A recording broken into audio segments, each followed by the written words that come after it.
Zima ndugu zangu na wasalimu kwa jina kuu kwa jina lote jina la Mwenyezi Mungu. Yes, ndugu zangu, hakuna Tanzania haijawahi kutokea na itakuja kutokea sekta ya afya kama hii ya 7C International Clinic, mfumo wa tiba wa Japan na China. Kwa mara ya kwanza Tanzania tunatanguliza matibabu. Mkeka tiba tuna matokeo kuanzia siku ya kwanza tunatanguliza matibabu, especially mkeka tiba unasaidia kwa watu wenye maumivu ya mgongo, kiuno, shingo, unasaidia kutoa maumivu ya mgongo, mwili kurudi katika hali ya kawaida, na kuanzia siku ya kwanza unapata nafuu. Kama tatizo lako ni kubwa ndio utapata nafuu, yaani utapata uponyaji kwa asilimia. Kila mtu yuko tofauti, mwingine 60, mwingine 40, lakini lazima uone nafuu.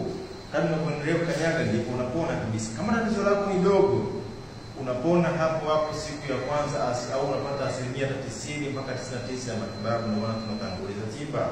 Ukweli unajionyesha wenyewe, ndio maana tunatanguliza tiba. Na mkeka tiba huu au reflexology unaitwa kwa Kiingereza inaitwa reflexology. Kipo hadi chuo kikuu Kenya Nairobi. Kipo chuo kikuu cha reflexology. Kwa sababu mkeka tiba huu pia unasaidia kutibu maumivu ya ganzi, miguu kuwaka moto, misuli kukakamaa ndani ya mwili. Tiba ya kwanza ya Mwenyezi Mungu ni chakula, ndio maana tunakushauri chakula, lakini pia mifumo ya mwili lazima iwezeshwe kurudi katika hali ya kawaida. Ndio unaitwa wewe mkeka tiba au reflexology kwa Kiingereza. Na mkeka tiba huu pia unatibu kipanda uso na mafua ndani ya mwili. Unatibu mafua na kipanda uso haraka kuliko hata yule mtu aliyeenda kunywa dawa mpaka ingia kwenye mmeng'enyo wa chakula.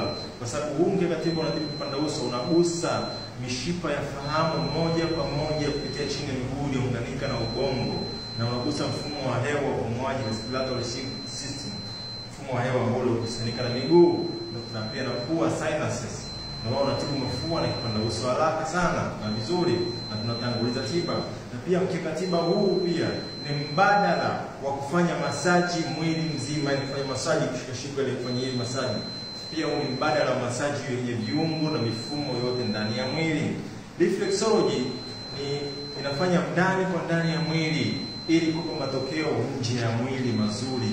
Na magonjwa mengi yasiyoambukiza tatizo liko ndani ya mwili. Na maana reflexology una uwezo wa kukatisha matumizi ya dawa za pressure, kisukari, stroke, ili mtu aweze kuishi kutegemea chakula na mkeka tiba kuliko matumizi ya dawa. Matumizi ya dawa muda mrefu ambazo zinatibu tatizo moja ndani ya mwili huku zikitengeneza tatizo lingine.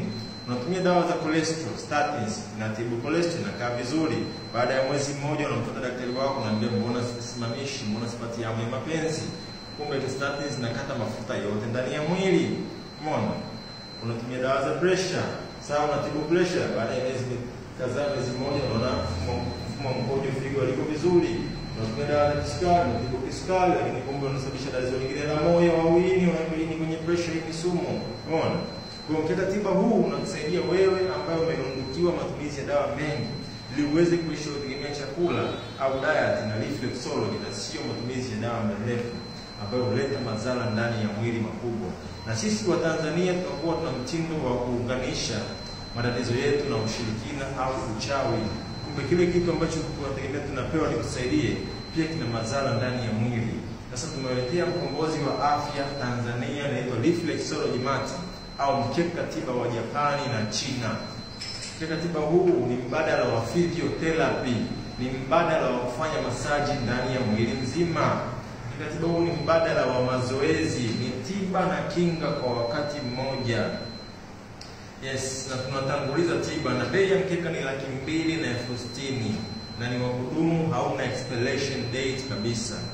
SSI Clinic branch zetu zipo karibu Tanzania nzima, na tunatumia mfumo wa tiba na teknolojia za Japani na China. Na hata kwenye vipimo sisi mashine ya vipimo inapima tatizo linaloonyeshwa na laumu hapo na tatizo ambalo linaweza kutokea mbeleni, kwa sababu viashiria vinakuwepo ndani ya mwili. Hakuna ugonjwa ambao unauma ghafla usioambukiza. Ndio maana wenzetu wamefocus sana kwenye kutibu na kukinga, na Wajapani na Wachina ndio maana wanaongoza kuishi miaka mingi, kwa sababu pia ni mfano wa kuigwa ili kuweza kusaidia jamii yetu. Kwa hakika ni